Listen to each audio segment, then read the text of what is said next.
This is the Age Group Multisport podcast with me, Richard Conway, giving a platform for age group multisport athletes to showcase their journeys.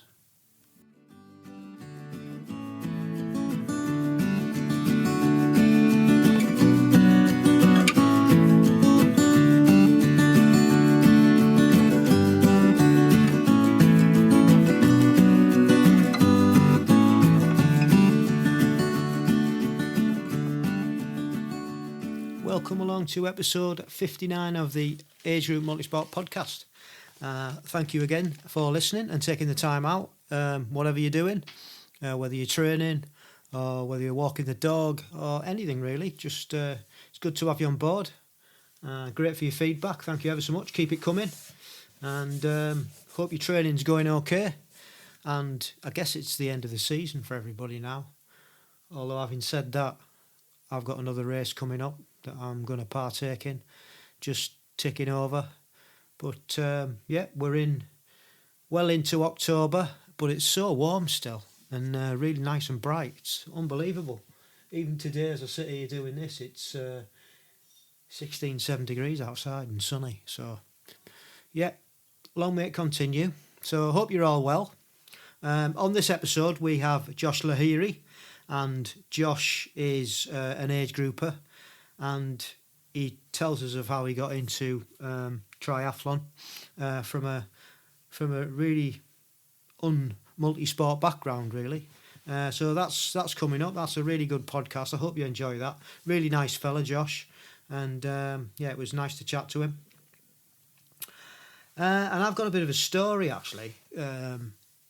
Before we kick things off, it's quite amusing. When I say we, me, Mrs. C, and two of my Wolves Breakfast Club teammates all went to Darley-Moor a couple of weeks back and raced the Stint-Duathlon. Blowing a hoolie at the time, and it was pretty wet, especially for the ladies' race. We were fortunate that the rain didn't come while we were racing. If you've ever been up to Darley-Moor, the track, it's on an old race track, and it's like a triangle with a couple of hairpins and chicanes. So you got to do 8 laps, which was a thing in itself. I think I've already said this on a previous podcast, but that's a feat in itself, trying to remember the laps. Anyway, I already had my tenner in because it was a qualifying race for the European next year. And I already had my tenner in from Clumber, which I didn't race because I was injured. And Mrs. C decided a while back when we decided we were going to do the race, to put her tenner in and see if she could qualify. And then she went and broke her arm. So she was and ahhing whether she was going to race or not. Anyway, it came to race day. She took a road bike because she couldn't ride the time trial bike because of the position of the bars and because it's got E-tap on it.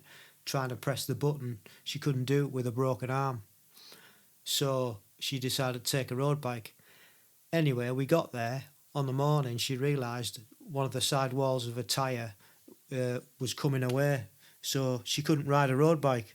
So in the end, she had to ride the time trial bike, and we had to stick it in one gear for her, and off she went. So our teammates, Phil and Ros Jackson, who were in the 65 to 70 category. Ros wanted to race, Phil didn't want to go. But she persuaded him to just go and race, and then she persuaded him to put his tenner in. So all of us had our £10 in to see if we could qualify. So the men went off first. Me and Phil were racing in the same race. Went pretty well. As I've said previously, I think couldn't get my helmet off in T2, but finished 6th in the age group. So I was quite happy with that. I think there was couple of guys wanted moving up age group and one of them had already qualified, so that put me into 4th place provisionally. Phil also did really well. He was quite happy with his performance considering the conditions. And then it was the ladies' turn, and they both raced well. They had worse weather, like I said, than us, but it went pretty good for them. And then so we came home. Anyway, cut a long story short, 2 weeks later we've all qualified, and that is so hilarious because of the fitness for me was only just going to support Kate, see how she would get on. Then she broke her arm. Phil didn't really want to do it, just put his tenner in to keep his good lady quiet. And Ros wanted to qualify, so we all qualified. So we're all so pleased and so happy. But what are the chances of that? So that was a feel-good story come out in the end. So actually, after such a rubbish season, it's come to a nice ending. This weekend particularly, there's been lots of sport going on. Triathlon's back on, the World Series, and they were over in Italy. And Alex Yee came from nowhere and with a bit of a strain on his hamstring, still managed to win the men's race. He absolutely smashed it, to be fair. Johnny Brownlee had an awesome race. He had a good swim, out on the bike really well. Him and the Japanese guy got clear. He had 30 seconds on the field. Alex Yee obviously caught him up. Nobody else caught him. And he got second, so well done there, Johnny. So that was the men's. In the women's race, again, GTB, Georgia Taylor-Brown, just smashed it. Nobody could keep with her. She just rode away with it again. So looking likely that it's going to be between her and Flora Duffy in Abu Dhabi in a few weeks' time when the grand final's on. And also at the same time there was Kona, and that was really two good races actually. I was just flitting in and out of them. Ladies was on Thursday, and Lucy Charles Barkley was doing really well, considering what she's been through this year with a fractured hip and getting back into fitness and racing. And she finished second, and it was a rookie, Chelsea Sodaro, won the ladies very, very comfortably. I think it must have been a 5 minutes, and that's her first Kona, and she just bossed it. In the men's race, it was a really interesting race again. The French guy, who's actually from English heritage, Sam Laidlaw, hence the English sounding name. He does race under the French flag though, because that's where he was born, I believe. He was doing really well.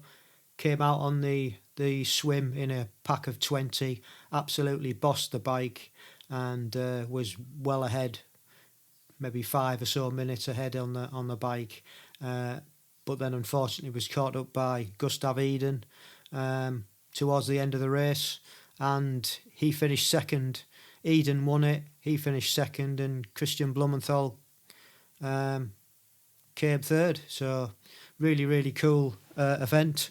And just to mention to Joe Skipper, who absolutely blasted the bike and the run, and he ended up finishing 5th, coming from about 30th, 40th out in the swim. So well done. And the final sporting event to be mentioned is the hour record, which has only just been broken by Dan Bingham, the Brit. However, the Ineos rider Filippo Ganna had his sights set on breaking it yet again. And I think it was only maybe 2 or 3 weeks ago since Dan did it. And the ironic thing about that is that Dan Bingham was helping Filippo Ganna try and break it, which I thought was so cool. And he did it. So congratulations. And he didn't just do it, he smashed it. So well done, Filippo. And if you haven't seen any of those, go and have a look on YouTube. They're all on there, I'm sure they are. Fantastic racing. Some wonderful performances. And now it's time for the main event. I hope you enjoy the chat I had with Josh. Like I said earlier, really top fella. And we'll see you on the other side. Thank you once again for agreeing to come on and share your story on the Age Group Multisport podcast. Much appreciated. Where do we find you in the world? A little place called Hindhead in Surrey. So between Guildford and Portsmouth. Right. And you live there all your life? So grew up in a little place called Petersfield, which is a little bit further south, but got family all from around this area. So pretty local. So know the area very well. Good. So we'll just start off with a bit of background on yourself, Josh. How do you pronounce your surname?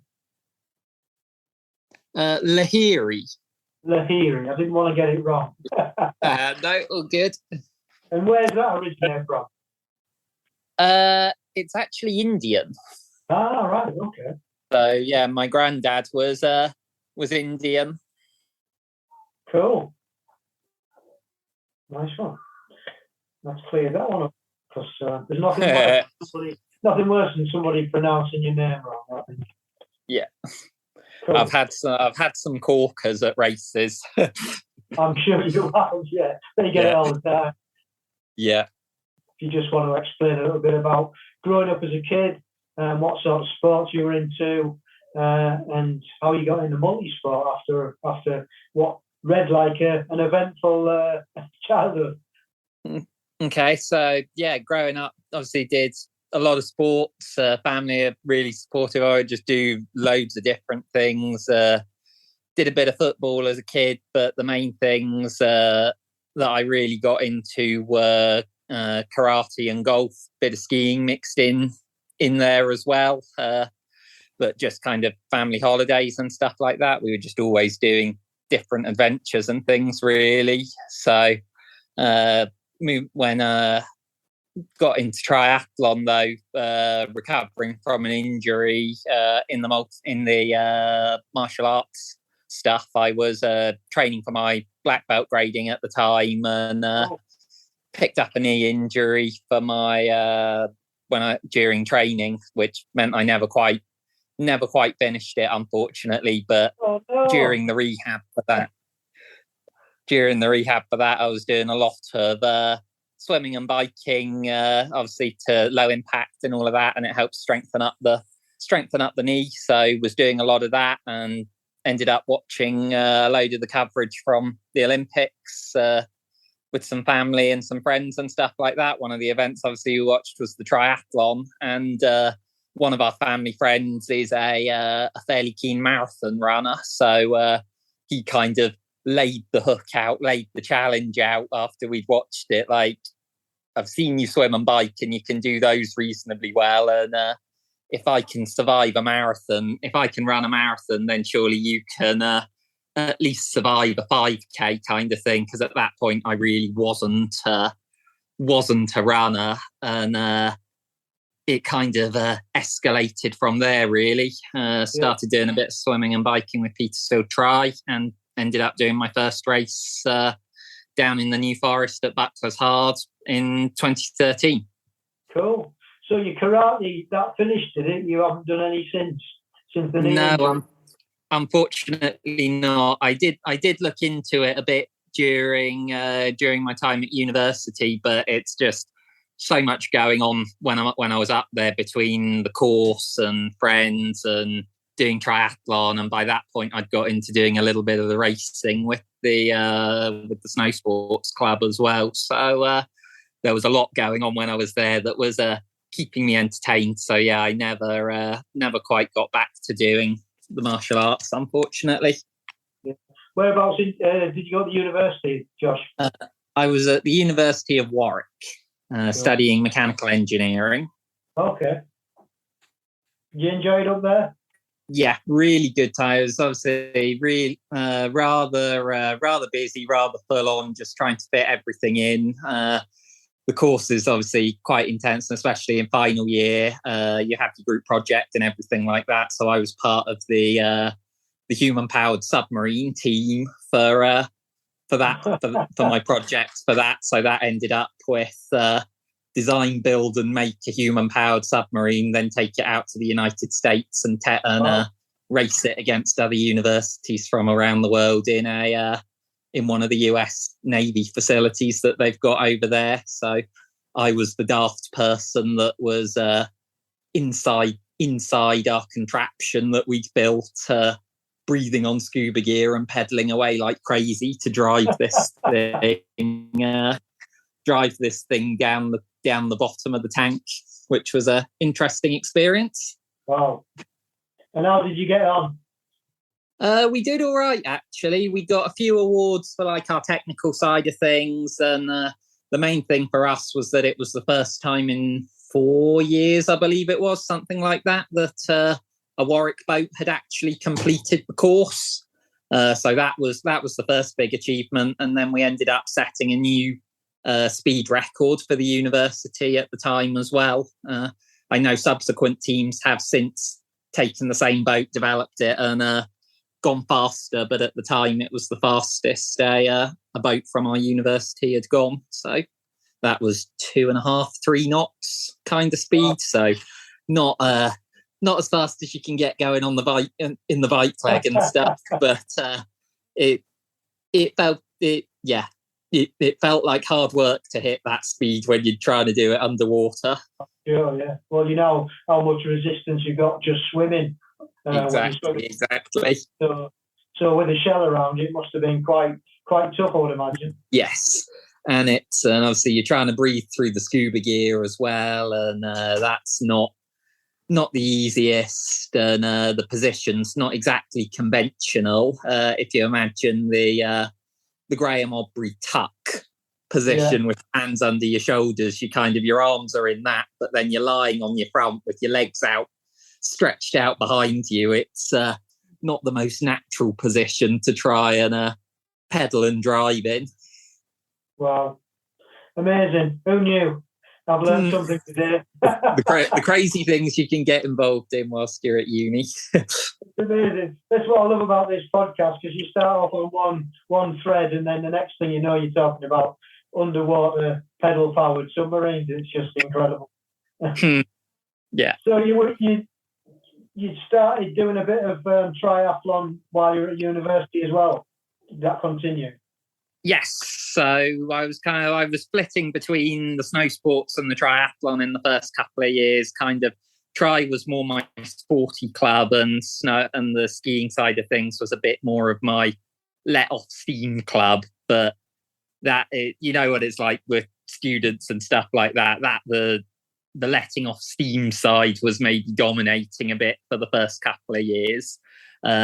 Third, fourth year started, I'd still race a bit over and train with them for the first couple of years, but I was just kind of doing it for fun, wasn't taking it quite so seriously. Final couple of years, I was on the committee for the club, so I was the duathlon and running coordinator in my third year, and then the club president in my final year. And the irony with the Dew and running co being the running side is actually my weaker area. But it was once I got to that point, started to take things a bit more seriously. Obviously, doing going to the student championships, the Bucks events for sprint and standard in the tri, as well as doing the Bucks championships for some of the time trials on the bike as well. And it's kind of from there that taking things a bit more seriously started to come about, because when you get to those Bucks events, you get kind of everyone from your people just doing their first ever triathlons on their mountain bikes or whatever, all the way through to kind of up and coming elites or established elites racing when you're racing against the likes of Loughborough and Leeds and things like that. I know in my final couple of years raced against the likes of Sam Dickinson, which is an eye-opening experience. They are just on another level, some of those top guys. You don't appreciate how good they are until you actually either see them, or in your case, race against them. Exactly. It's certainly an experience to race against them, and you learn a lot from seeing just how they go about it, I was on my first lap of the run, and they're coming past to do their second and finish, and they just make it look so effortless. It's it's incredible. Yeah, it certainly is. So was it that time period you found out about age group itself then? Pretty much, yes. During the uni time, the Bucks events are kind of the main focus and what you build towards throughout your season. And then obviously graduated in 2017, and over the winter it's like, okay, I've been building my seasons around Bucks the past couple of years. What am I going to do this time round? Moving to the longer stuff didn't really appeal to me, and it was then that I started kind of looking into the into the age group side of things a bit more. So May time 2018, went and did my first age group qualifier up at Nottingham for the sprint distance championships in Glasgow. Again, big eye-opening experience. The speed of the guys that you're racing against when you do the age group stuff is impressive. And I was on that day, I was rather well off the pace. I think I was down 13th, 14th age group, something like that. But inside the percentage, but didn't really know anything about that at the time. So it was like, not made it, but good learning experience. And then many months down the line, got the email basically saying you've qualified if you would like to take the place up for the championships in Glasgow for the sprint distance. And that was my first experience of racing age group wearing the GB colours at a home championship. Yeah, that's a pretty fantastic place to start, I guess. Exactly.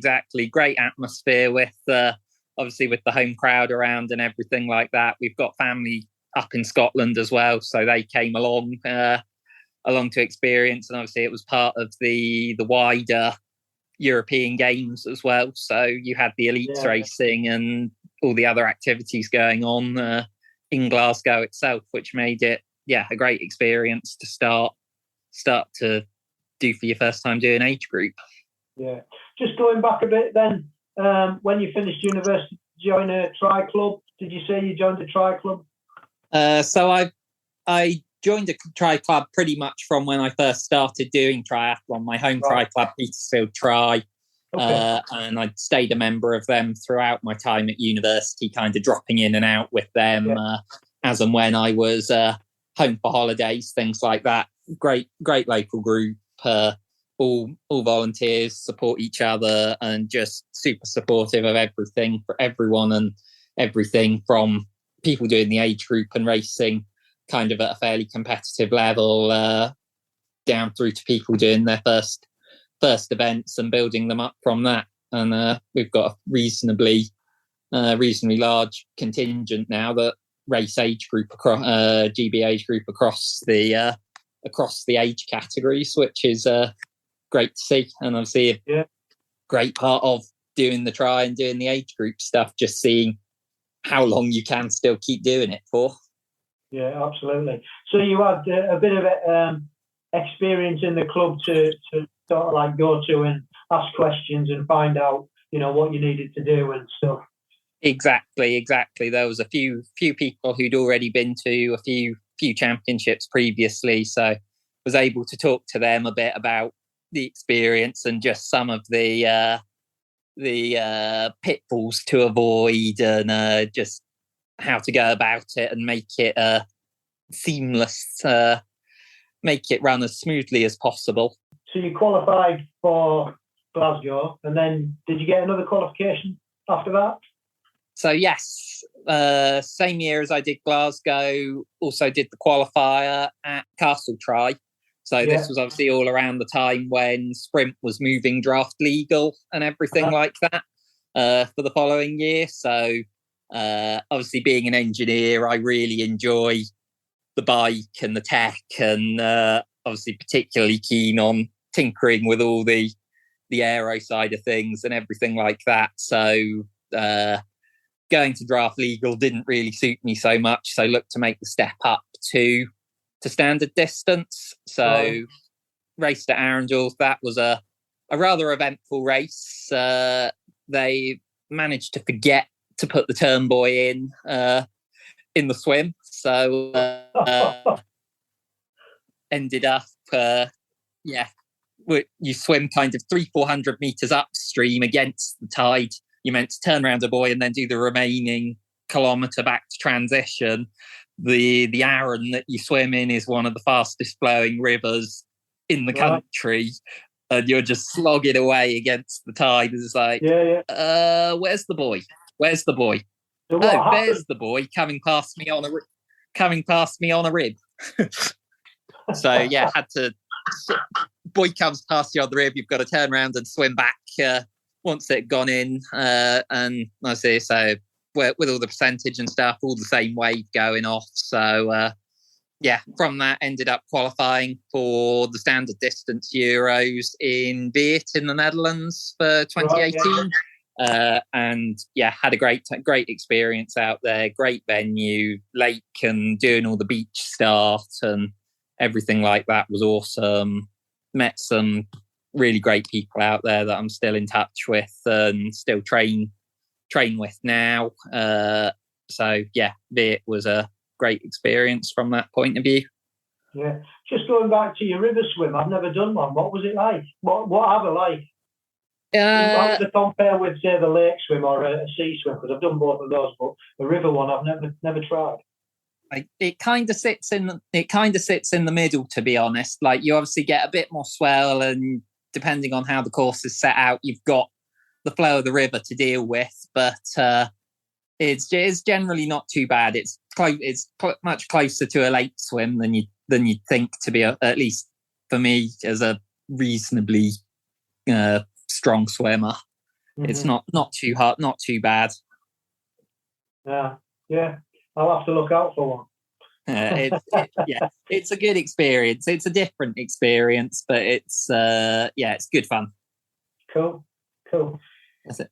So you enjoyed your time over in Holland. So what was after that? What did you do next? So after Holland, went a bit all over, bounced around a bit. Work sent me up to London for a while, so I was training and racing for a work course up there. So I was training and racing with the university club up there that I was doing the course at, and also joined a group up there called the Midnight Runners. Okay. So they've got a huge amount of energy. They meet up centre of London by St Paul's Cathedral every Tuesday night. Big speed, like the crew members who run it, a few of them will have the big boom boxes on their back or speakers and stuff like that. You run a 8 to 10k loop around the centre of London, music going, stop every couple of kilometres to regroup with everyone, do core exercises and different stuff like that as you're going round. It's a little bit balmy, great. You get a lot of confused looks from the tourists, but great fun. And that was like good fun, actually. Yeah, builds the strength and the went speed really quickly. Yes, exactly. It makes the work fly by, and that was probably actually the strongest I got at my running before when I was running with them.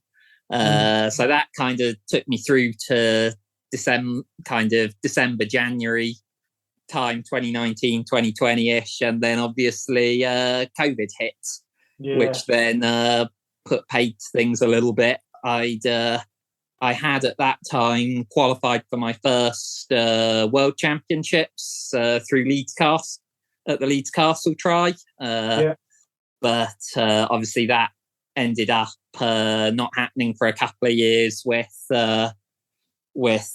COVID, and I made a bit of a stupid. So unfortunately, I was unable to take up my place for Abu Dhabi this year. So.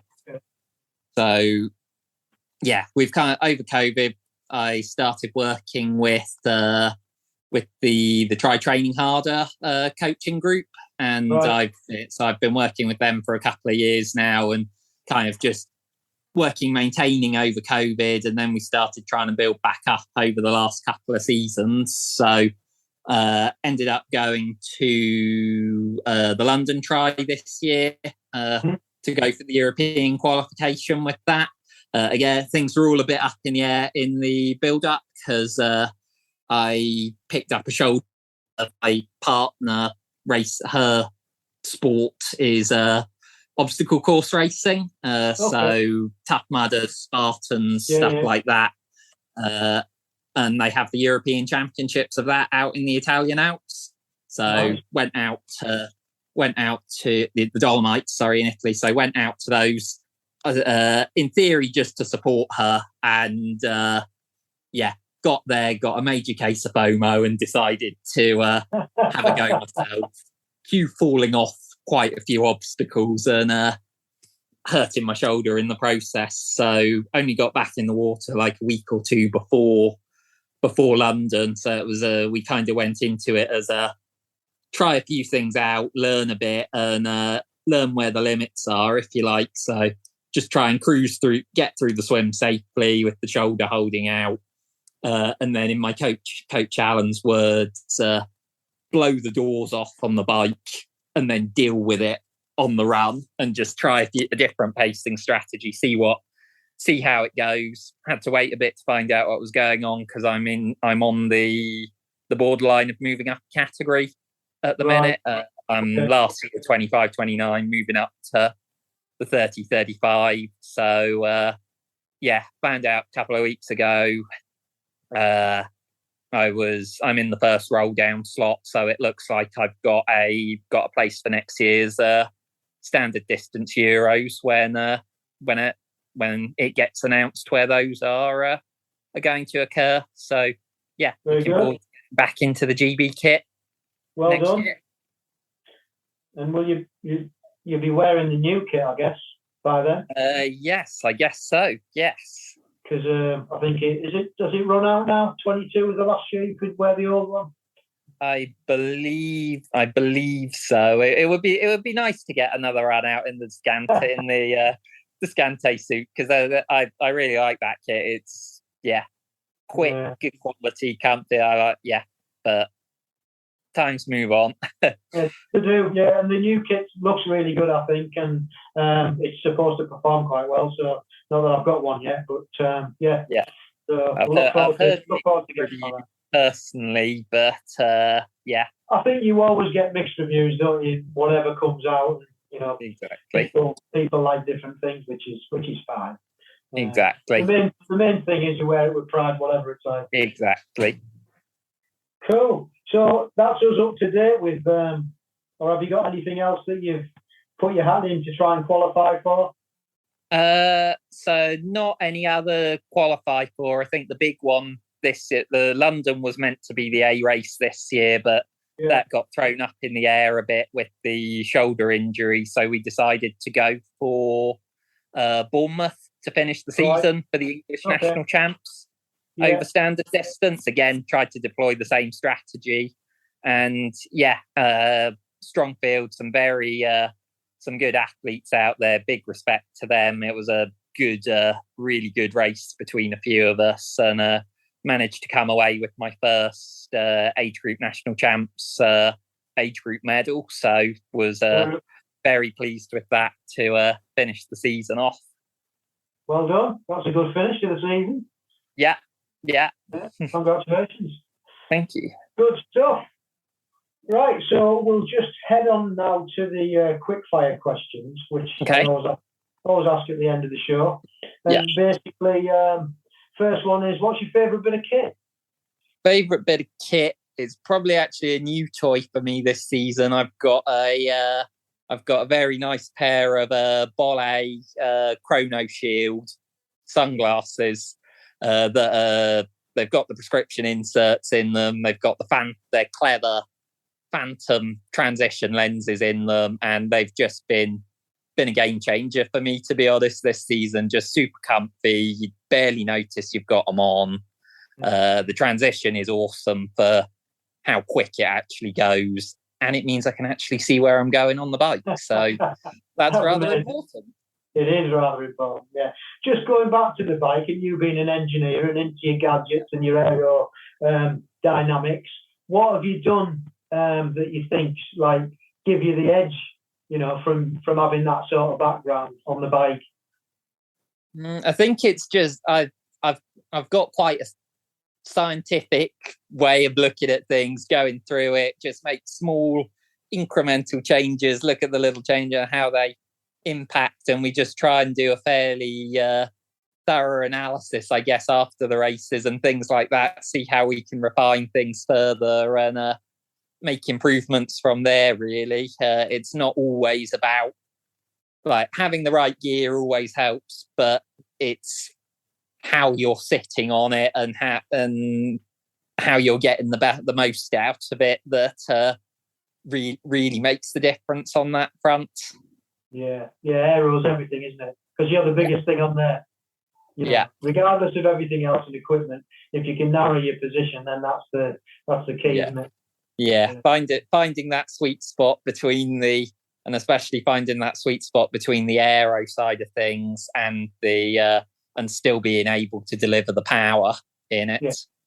Yeah, that's like you say, that's the sweet spot, isn't it? That's the holy grail, really.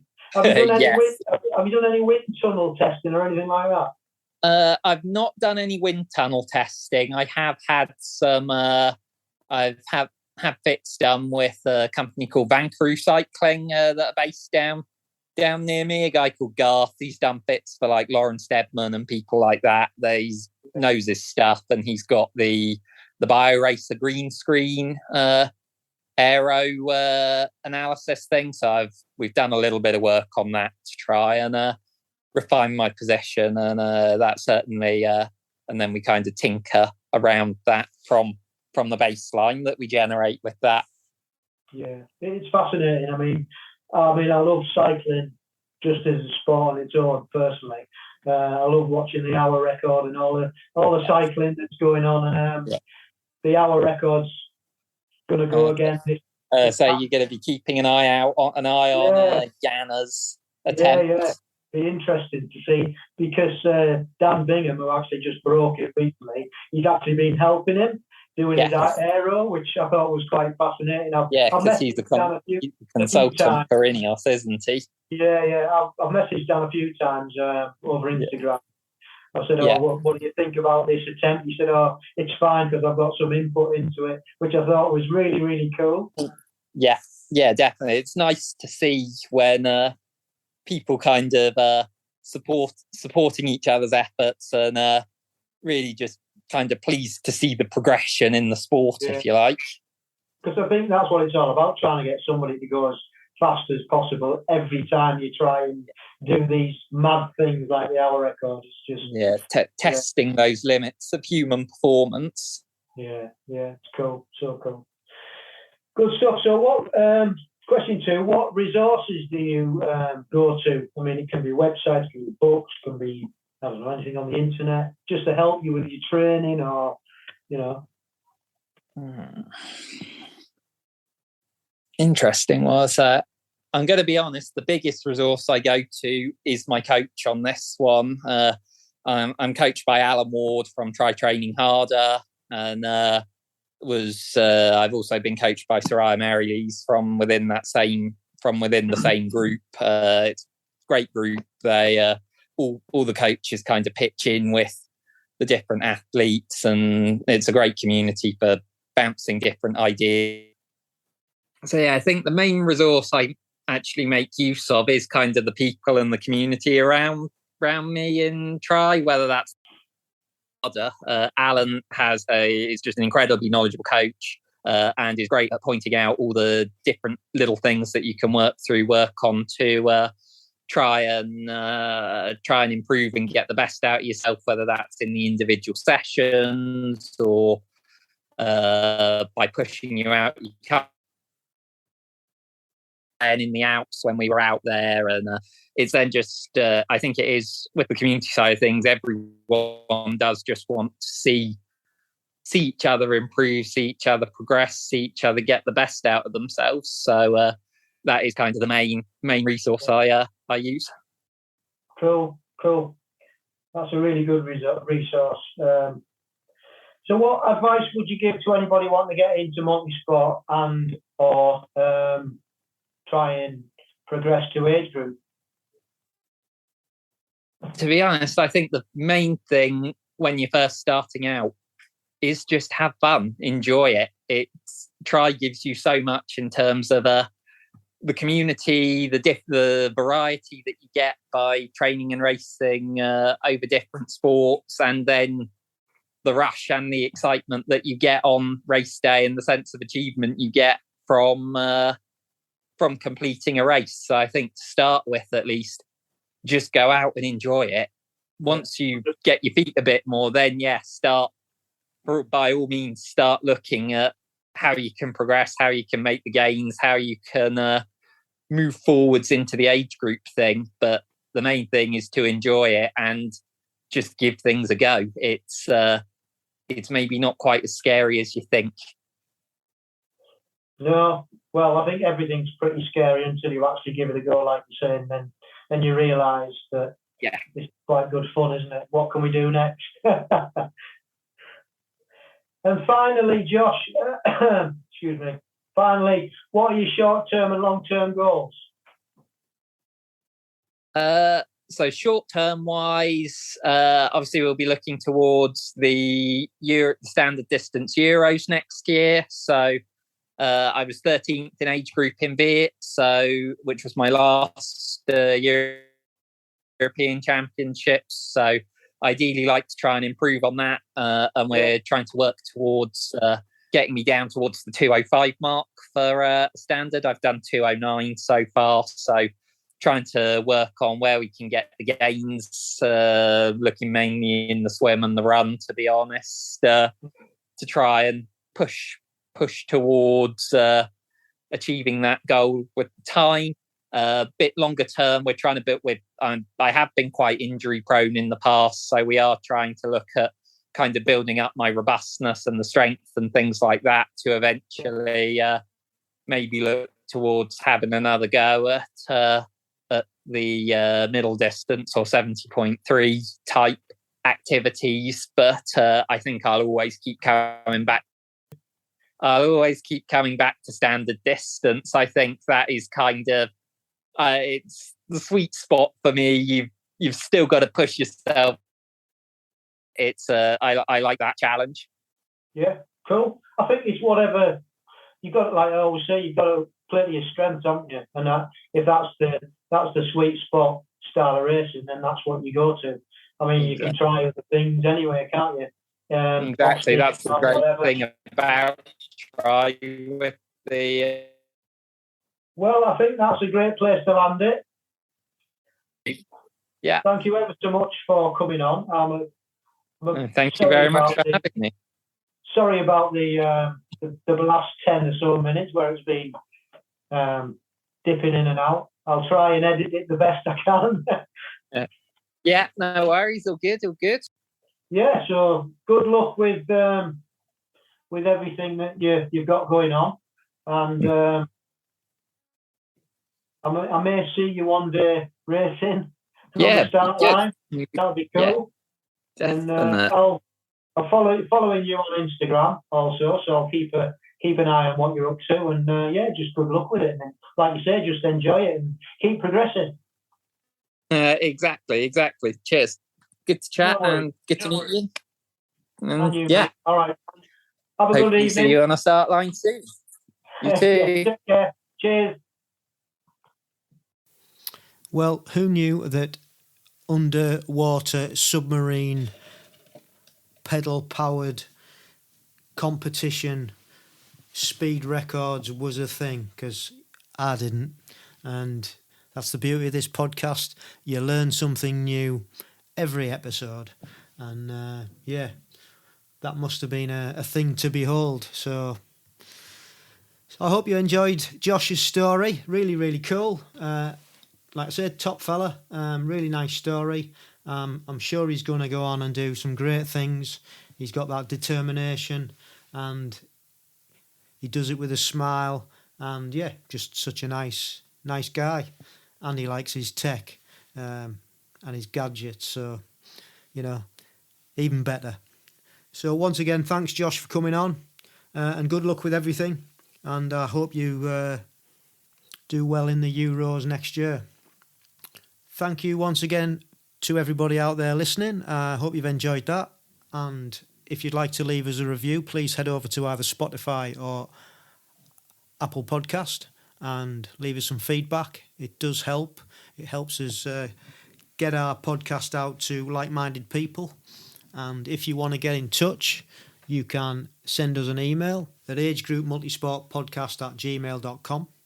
We are on Instagram at @amp_1967 and you can DM us on there if you'd like to come on the programme. or you know anybody who has a great story and you think they should be on, just give them a heads up and tell them to send us a message or an email and get in touch, and we'll sort something out. We're also on Facebook at AmpGB, and we have our own website, which is agegroup-multisportpodcast.buzzsprout.com, and you can find all the previous episodes on there, as well as your favourite podcast platform. We have a Twitter account, which is Age Group Multisport Podcast, and we have a YouTube account, which is AmpGB.